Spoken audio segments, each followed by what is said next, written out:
Brek, go, wax, brek, go, wax. Welcome. How'd you enjoy the frogs? I had a laugh. Um, very funny. So, looking at it, I would be able to tamp this down into maybe two major themes, which we can go through. It starts off very comical. Dionysus is attempting to go to Hades, to the underworld, to get Euripides, the great dramatist and poet, because he's upset that there are no great poets left, and he wants to be entertained, essentially. He goes and he talks to Heracles, and there's all sorts of antics that ensue, and it's very funny, especially his slave that has a lot of funny inputs, and everything he writes is very funny. Now, I would say that in terms of thematic points, we don't see a major theme appear until about the point of what we would call the Parabasis and the Parados. So in this particular play, the Parabasis and the Parados are actually mixed together. It's in that part where it's this procession, basically, and they're talking about Iacchus. So Iacchus is a youthful depiction of Dionysus, and this really struck me because I had never really thought about Dionysus much, but when I did, I always thought of him almost as like the way that the Disney Hercules cartoon portrayed him, as this fat, opulent, hedonistic guy who was always lounging on a chair, drinking wine, etc. And of course that is valid, but when you see this procession to Iacchus in the Parabasis, it presents a totally unique perspective on Dionysus that I've never seen before. And that is Dionysus, or Iacchus, as the embodiment of childlike wonder. It has a very earthy sort of forest tone to it.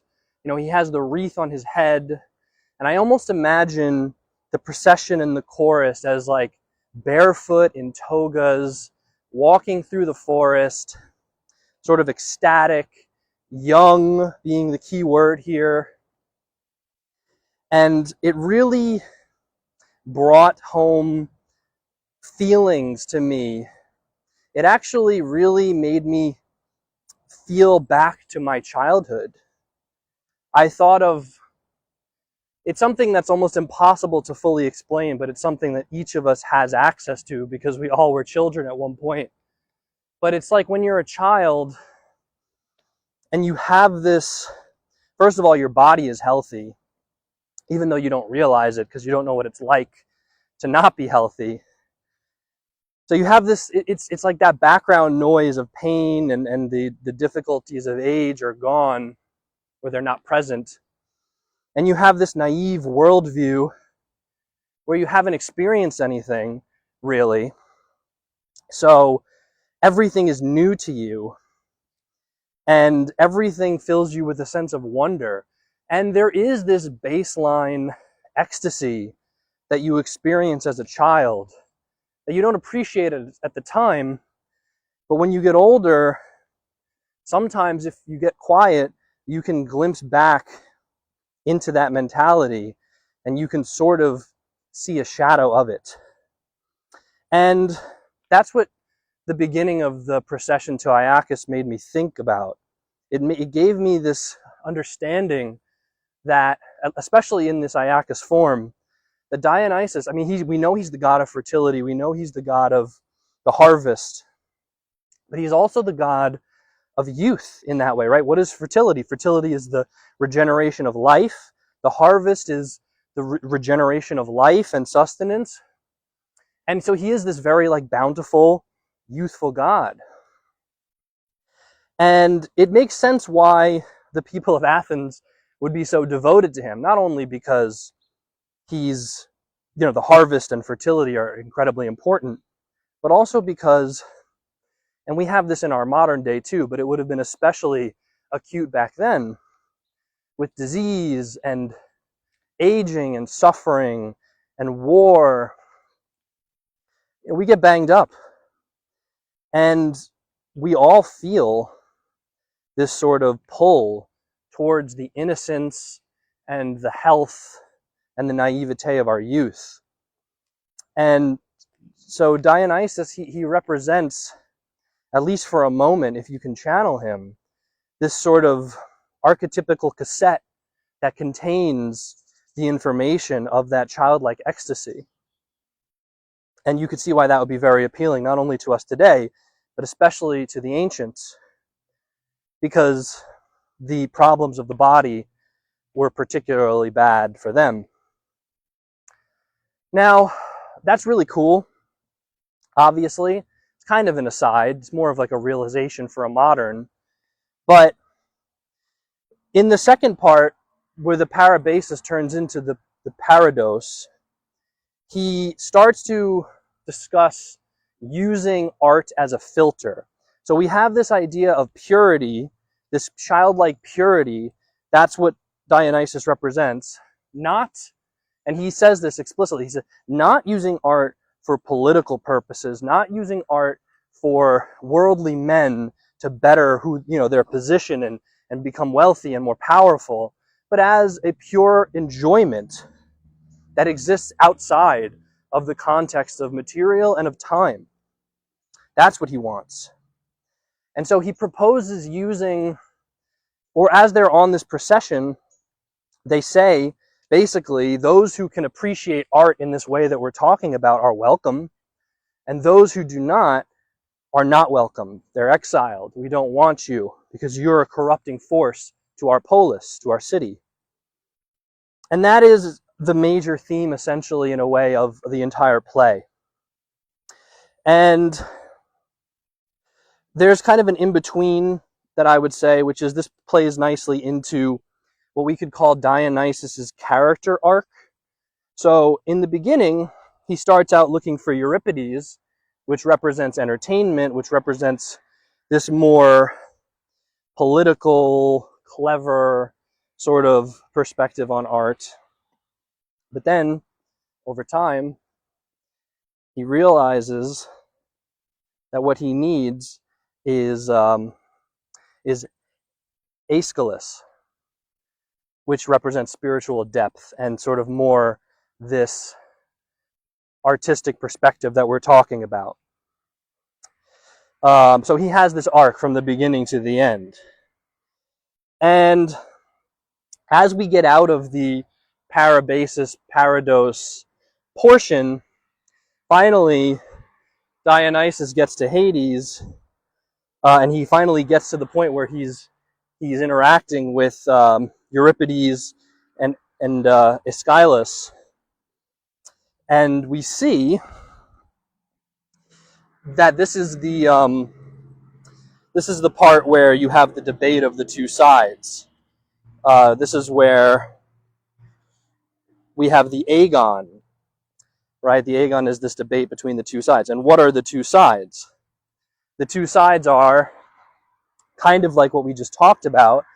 The question is, what is the purpose of art? What is the purpose of art? And on the one side, we have Euripides, who represents this sort of populist conception of art, which is that art exists to entertain.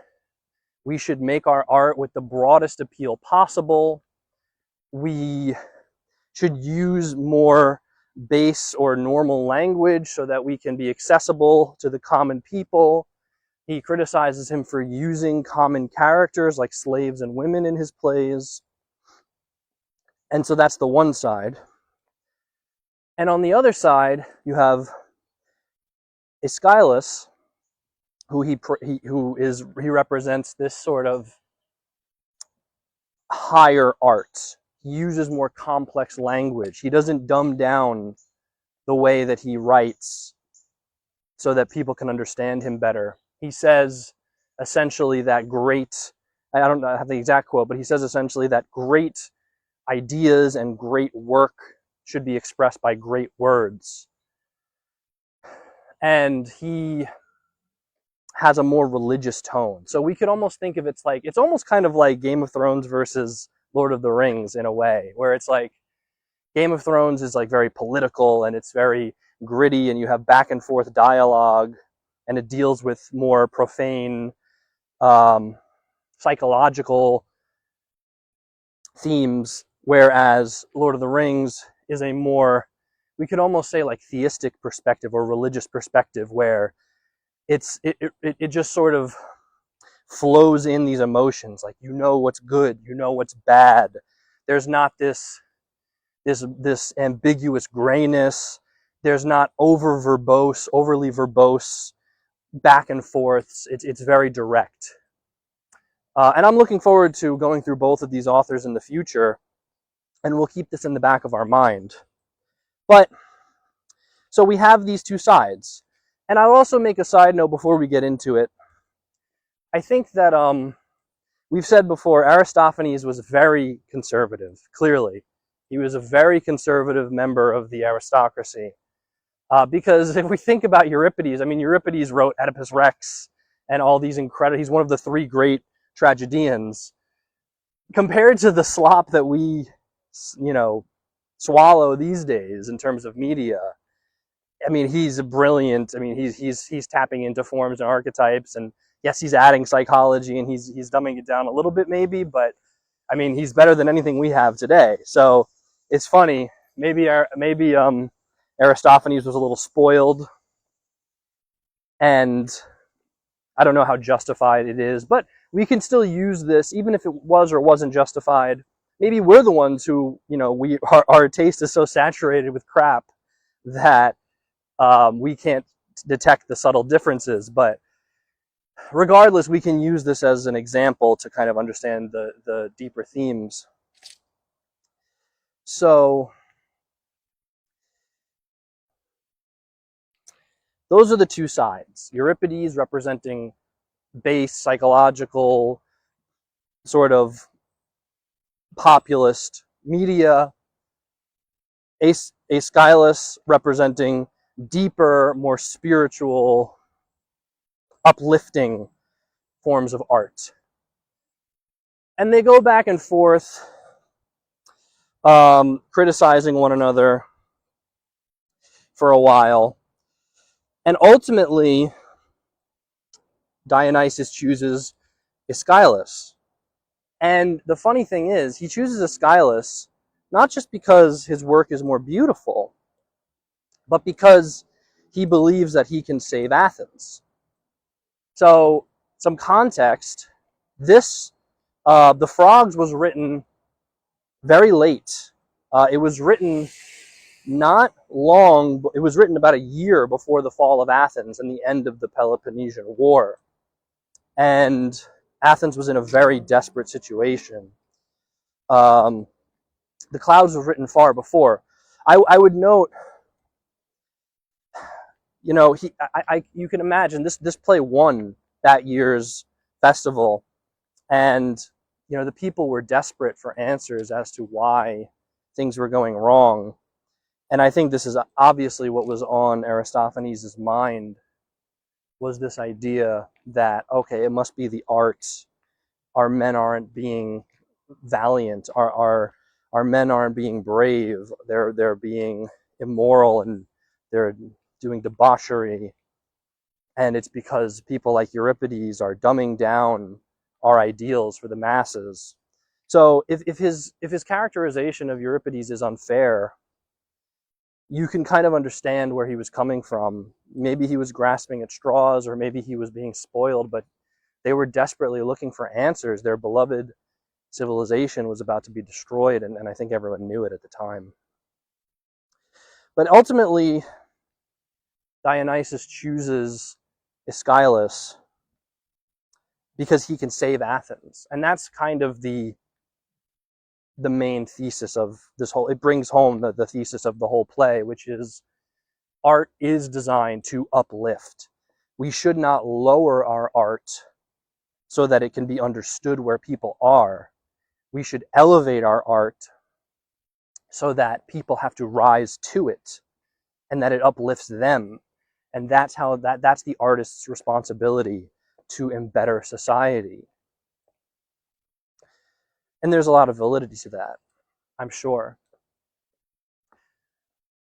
I would say that, again, I don't know that it was, I think that in the clouds, I was very much brought to the side of Aristophanes about Socrates, not completely, but I understood where he was coming from. In this case, maybe not as much. I think that Euripides was brilliant, and I think he probably did uplift the people of his time.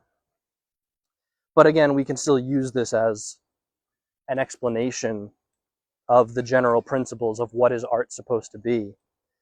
And another criticism for me, when I try to communicate, my principle of communication, a lot of people will attempt to be overly verbose in the way they speak as a way of seeming more intelligent.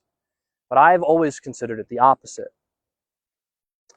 If you are truly intelligent, then you should be able to explain what you're trying to say in the simplest manner possible. It's almost like, can you build a structure that stands with the fewest possible parts? They say, like, it's like an engineer with an unlimited budget and with unlimited materials could build a bridge that will not fall.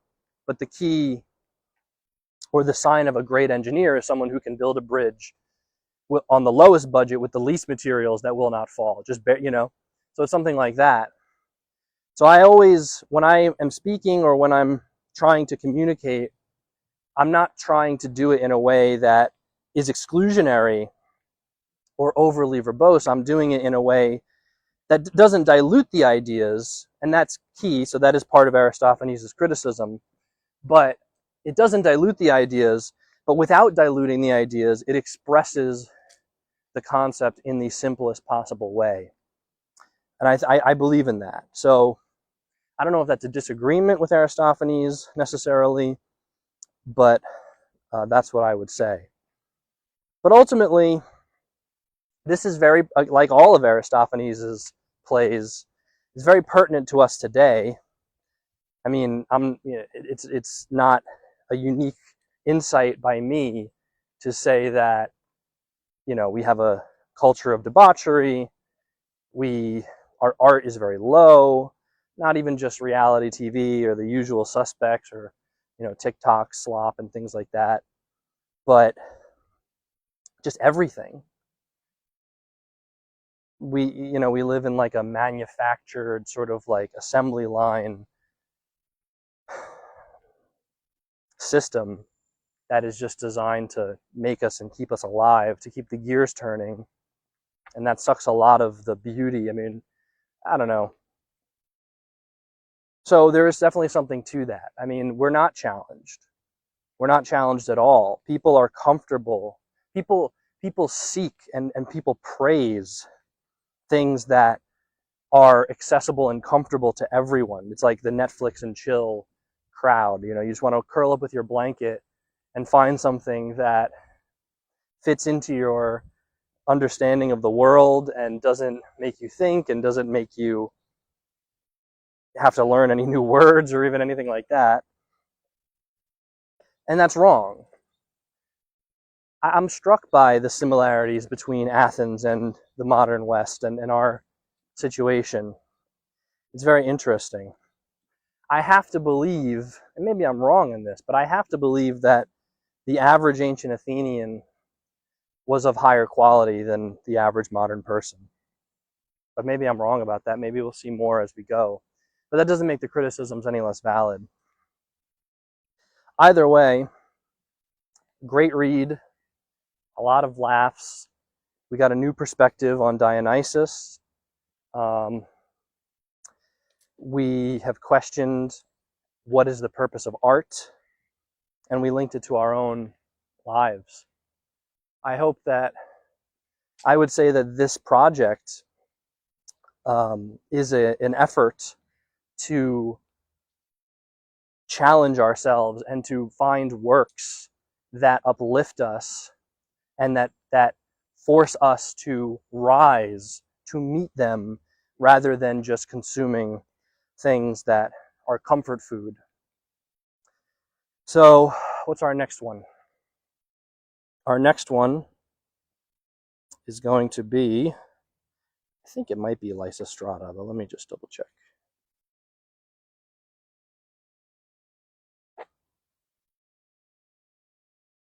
Our next work is going to be Lysistrata. So this one is more sexual and stuff like that, which is going to be interesting. So to make sure that you're reading the same version as me, please use our Amazon affiliate link that you can find in the description. Follow us on our blog to get the full free content. And we're going to read Lysistrata next. I'm excited for that. I'll see you on the other side.